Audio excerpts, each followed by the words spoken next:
வணக்கம். எனவே பேசுவோம். இதை நான் மட்டும் பேசக்கூடாது, நம்ம எல்லாருமே பேசணும். அல்லு அர்ஜுனனை கைது செய்தது மாபெரும் தவறு.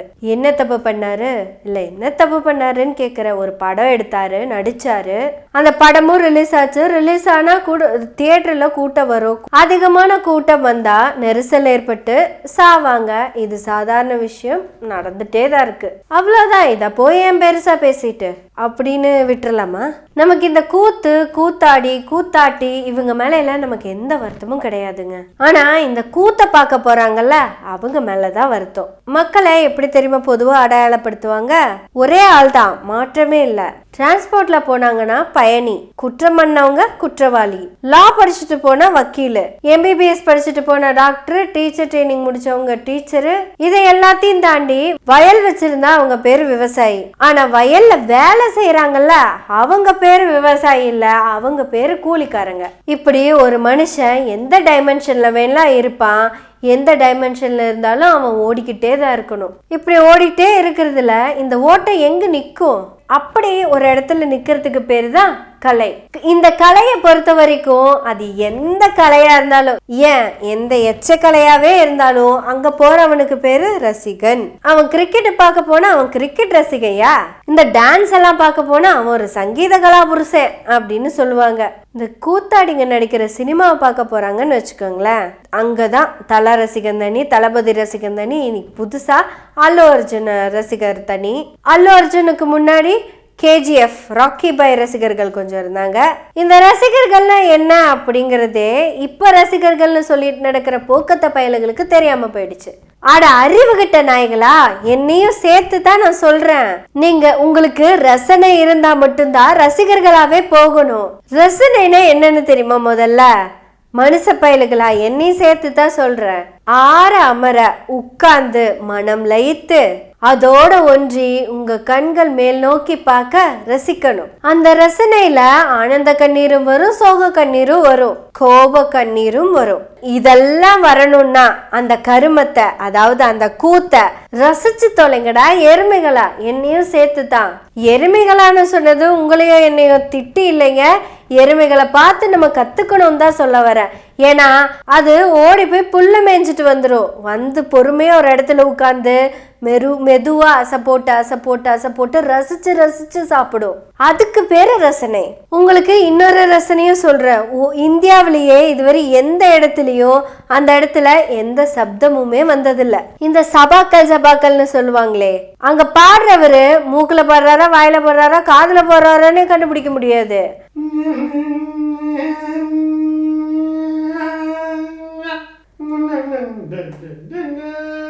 யாருக்காவது எதாவது புரிஞ்சுதா?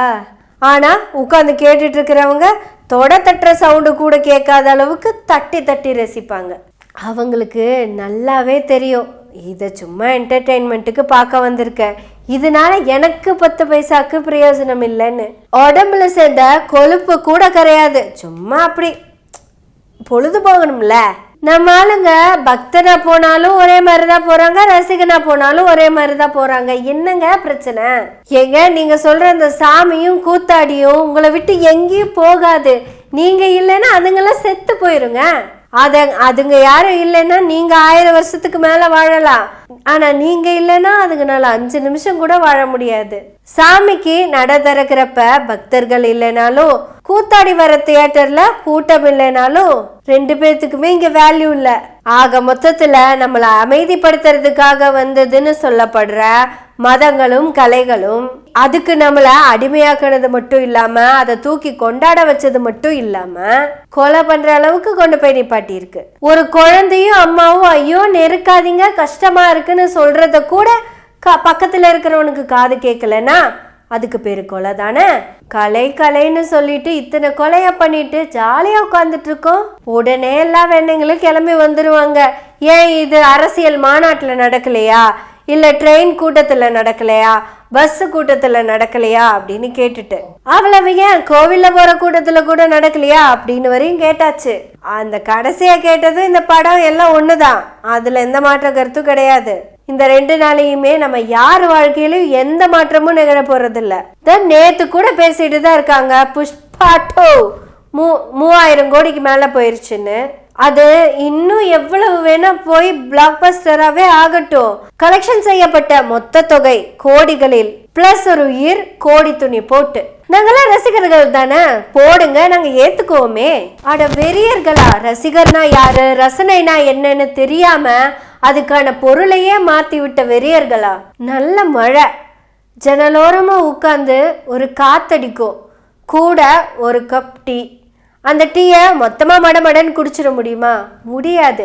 மழையை பார்க்கணும், அந்த காற்றை ரசிக்கணும், கூடவே இந்த டீயும் குடிக்கணும். ஆனால் 4ஆம் தேதி பண்ணீங்கல்ல, அது எப்படி இருக்குன்னா மடமடன்னு அந்த டீயை குடிச்சிங்கன்னா நாக்கு வயல வெந்து போயிடும். நல்ல ஐஸ்கிரீம் சூப்பராக இருக்கும். கொஞ்சம் கொஞ்சமாக சாப்பிட்டா மொத்தமாக அள்ளி வாயை போட்டு நாக்கெல்லாம் மரத்து போயிடும், வாயெல்லாம் வலிக்கும், பல்லெல்லாம் கூசும், பேச்சு வராது. இதையெல்லாம் ரசித்து முடிச்சுட்டு வேலையெல்லாம் பார்த்து என்னைக்கு ஃப்ரீயாக இருக்கீங்களோ அன்னைக்கு போய் அல்லு அர்ஜுன் படத்தை இல்லை எல்லா கூத்தாடிகளோட படத்தையும் பொறுமையா 5வது நாள் 10வது நாள் வரை போய் பாருங்க. ஒரு சீனையும் மாற்ற மாட்டாங்க, ஃப்ரீயா உட்காந்து பார்க்கலாம்.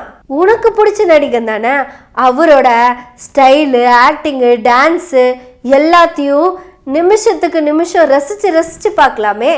ஏன் முதல் நாள் முதல் ஷோ போனவன் எவனாவது படத்தை பார்த்துருக்கான் அப்படின்னு சொல்லுங்க.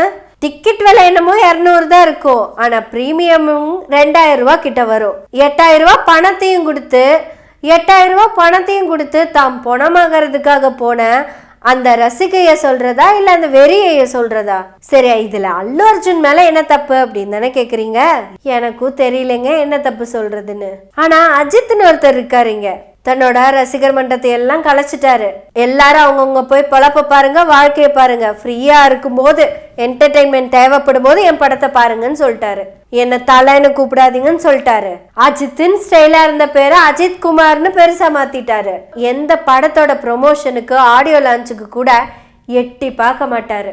நான் ரசிச்சு நடிக்கிறேன், மிச்சம் இருக்கிற என்னோட டைம்ல நான் ரசனையோட டிராவல் பண்ண போறேன். இந்த மாதிரி ஏதாவது ஒரு நடிகர் நீங்க தான் சொல்லணும். இப்படியெல்லாம் சொன்ன நடிகருக்கே இந்த வேரி பிடிச்ச நாயகன் என்னையும் சேர்த்து தான் கடவுளே அஜித்தே கடவுளே எங்க சொல்லணும்னு கூட தெரியாம கத்திக்கிட்டே இருந்தாங்க. இப்ப இந்த கூத்தாடி மேல எந்த தப்பும் இல்லைங்க. ஆனா இந்த வெறி பிடிச்ச நாயங்க இவங்கள என்ன சொல்றது, என்னையும் சேர்த்து தான். அல்லு அர்ஜுன் சென்னை வராரு, பீகார் போறாரு, ஊரா போறாரு. ஏன் ஆந்திர பிரதேசத்துல இருக்க மாணவர்கள் நீட் எழுத முடியாம கஷ்டப்படுறாங்க, நீட்டை நீக்குங்க அப்படின்னு ஏதாவது சொன்னாரா? ஆந்திரால இருக்க உயர்கல்வி உயர் பதவிகள் எல்லாம் எஃப்சி மட்டும் தான் இருக்காங்க. என்னோட உண்மையான பிசிஎஸ்சி எஸ்டி மக்களுக்கு எந்த ரெகக்னேஷனும் இல்லை, அதுக்கான வேலையை பாருங்க அப்படின்னு சொன்னாரா? ஒன்றிய அரசு ஜிஎஸ்டில இருந்து பெட்ரோல் டீசல் விலையெல்லாம் அதிகம் பண்ணியிருக்கு, அதெல்லாம் கம்மி பண்ணுங்க அப்படின்னு சொன்னாரா?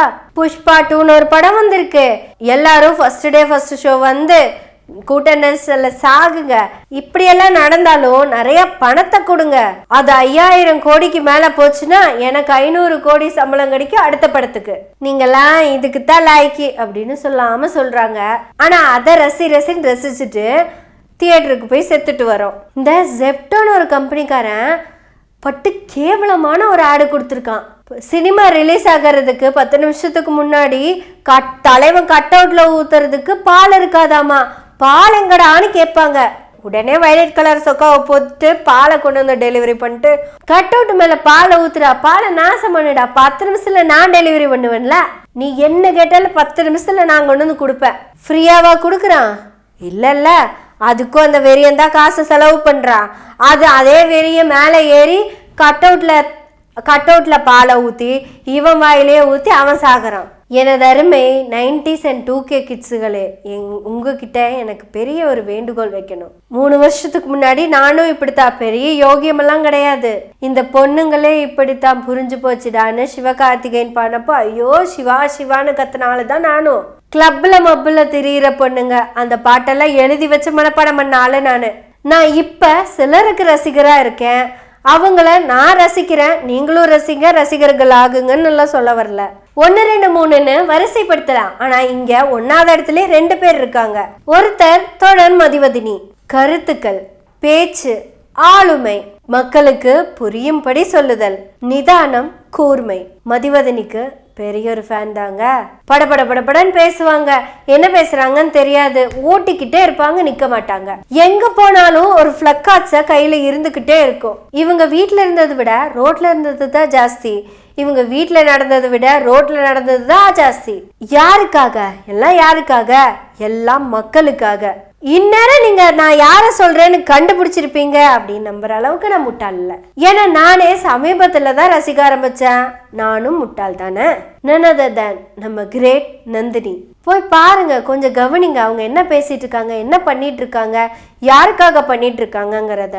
எதிர்கட்சிகள்லாம் சேர்ந்துதான் பேன் இவிஎம்னு கேட்கணும். ஏன் இங்க தமிழ்நாட்டுல ஜெயிச்ச திமுக கூட பேன் இவிஎம்னு கேட்கணும். ஆனா நந்தினிங்கிற தனி மனிதர் கேட்டுட்டு இருக்காங்க. அவங்க என்ன அரசியல் நிக்கவா போறாங்க? அவங்க என்ன சொல்றாங்கன்னா, நான் போட்ட ஓட்டு நான் யாருக்கு போட்டனோ அவங்களுக்கு போய் விழுகணும், அதுக்கு பேப்பர் தான் சரியா இருக்கும்னு சொல்றாங்க. ஃபர்ஸ்ட் இருக்கிற 2 பேர்த்த நான் சொல்லிட்டேங்க.